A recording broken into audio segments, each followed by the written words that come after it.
Good morning, and welcome back to our primer series on Star Wars Galaxy of Heroes, an awesome, super great mobile game. So yeah, last time we talked about characters in general. There's still a lot to talk about there. So let's go a little bit more in depth into abilities and stats. So let's go into Yoda and check him out. Okay, so now you can see on the left there we got abilities. Now abilities have different levels. Typically there's 8, as you can see right at the top. And you can see, thanks to a wonderful update recently, you can see what each level will do to the move to improve it. Now, like I said before, you use different materials in order to get the different levels. And usually the very last one gives you something really special. Now, each character has what's called a basic ability. That's the one you can see right now. And it's just the basic attack that they do. It doesn't ever have a cooldown. You can use it any turn you want. So they always have something to do. Because there isn't just like a wait command. You can't just tell them to wait. They have to do something. So there's their basic command. Then there's special abilities. Special abilities do all sorts of cool stuff, and they usually have a cooldown. Actually, they always have a cooldown. As you can see, there in the very center it says that it's at level 8. It's a special move, and its cooldown is 3. Now, this one in particular does special damage. That's based on your tactics stat, but I'll tell you about that in a minute. So Yoda has a total of 3 special abilities, and then he also has a leadership ability. Not every character has a leadership ability. Yoda's leadership ability is actually pretty special. It's not used very often. I don't see a lot of people using it, but it is pretty special. As you can see there, Jedi allies gain 30% tenacity and gain 30% turn meter whenever they resist a debuff. All sorts of wonderful stuff once you upgrade it to level 8. Now, as you can see, this is a Zeta ability. There's only about like 20 Zeta abilities somewhere in there, and Yoda's one of those special characters, and he's actually super special because he has 2 Zeta abilities. What a Zeta ability is only recently did they come out with these extra special versions of certain abilities. There were certain characters that just needed a boost. And they were like, okay, so what do we do to make these characters relevant? Let's give them a very special ability. And as you can see, they require 20 of those little Zeta materials. And you can get those from only the ship-related stuff. From ship ability material challenges. And you can buy them from the ship shop for 2,000 of the ship currency. And they require a great deal of those Omega materials as well. So, as I said before about leadership abilities, you only get one. The leader is the only one whose leadership ability actually does anything. If you have other leaders in the party, it doesn't lend to anything. And you have to be very specific with what people you put with, say, a leadership ability like Yoda's. Because Yoda's ability only works on Jedi. So if you have a bunch of other non-Jedi, it's only really going to benefit him and whatever other Jedi you got. So typically you want to form a team based on the leadership ability. Seems logical, right? So not everyone has the same amount of abilities. There are actually characters that actually only have like 3 abilities. I know Geonosian Soldier. He's one of them. He's a cool little dude. Poggle. Where is Geno? Geno. Did I pass him? Totally passed him. Geno. There you are. See, Geno only has 3 abilities there. He doesn't even have a leadership ability. He's just a little soldier dude. So not everyone has leadership abilities, but he does have something special that I want you to see. It's a unique ability or a passive ability. It gives him special passive benefits. As you can see, and the thing is, it acts similarly. Some of them act similarly, like his, to a leadership ability where it gives stuff to other characters in the party. Geonosian allies gain 9% critical chance. That's pretty cool. Pretty cool.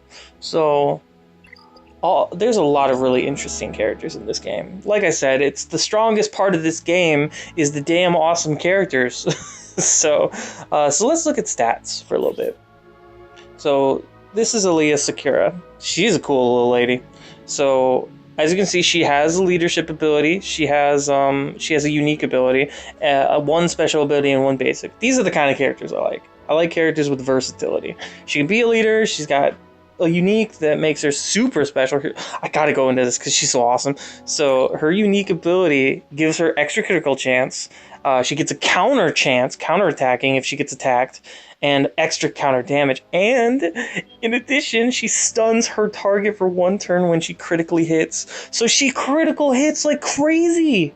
Mine used to have 70% critical chance in battle. I changed it recently to about 62 because I need to increase her critical damage. But what is critical damage? What are these stats we're talking about? Let's go into stats.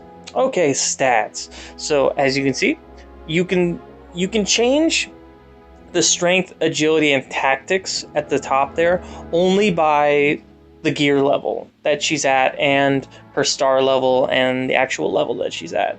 It's really set. Once you get at the top, those stats are exactly the same for every single character.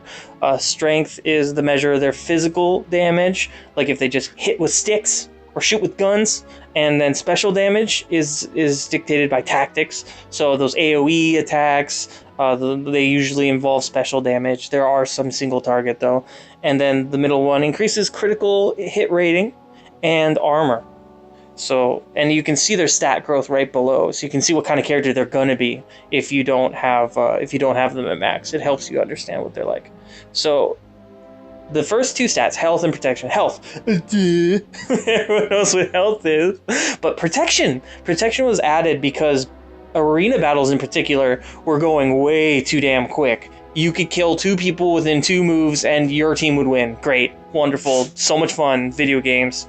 But so they added protection, which is based on mostly your gear level and your mods.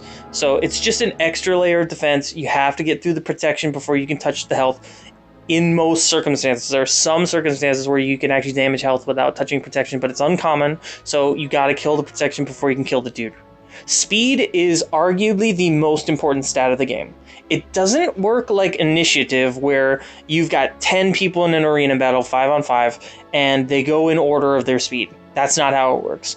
Speed dictates how fast your turn meter goes up. And we'll talk about turn meter in a little bit, but speed is incredibly important. Okay, so you got critical damage, which is really damn important for your damage dealers, especially ones that are designed to crit, like this character. She's designed to crit. Down there, she's got a critical chance of 52%, but also her unique ability gives her an extra 10, so that's 62%, so it's way super likely she's going to crit, so you got to have that crit damage up. Potency dictates the chance to apply detrimental effects, as it says. Detrimental effects like offense down, in her case, stun. If their resistance is good and they win a dice roll, they're going to resist the stun. Everyone has a chance to resist inherently, dodge as well. Tenacity is that ability to resist. It helps you. The higher tenacity you got, the better chance you have of warding off detrimental effects. Health steal, not every character has it. Some characters have a lot, some character has just a little bit. This character has 10%, so each little hit will give her a little health back. Physical damage, and then, of course, armor and all that. So all that's really well and great. Gotta love stats. Now, okay, so that's pretty good. It's pretty good on character. As I mentioned before, at the bottom left is the training. You can get them up to level 85, which is the current level cap. And, boy oh boy. I love my little Jedi team. I recently changed their mods, and we'll discuss that later, because I'm going to go into mods next so you guys can understand one of the most critical parts of this game. So, catch you guys later. Thank you for joining me, and please like the video if you liked it. If you have a little comment, go ahead and leave that, and subscribe if you want to see more of the Primer series, especially if you're a new player, especially if maybe you need a little bit more help understanding the concepts. So, tune in next time for my next Primer series, and thank you for joining me for this one.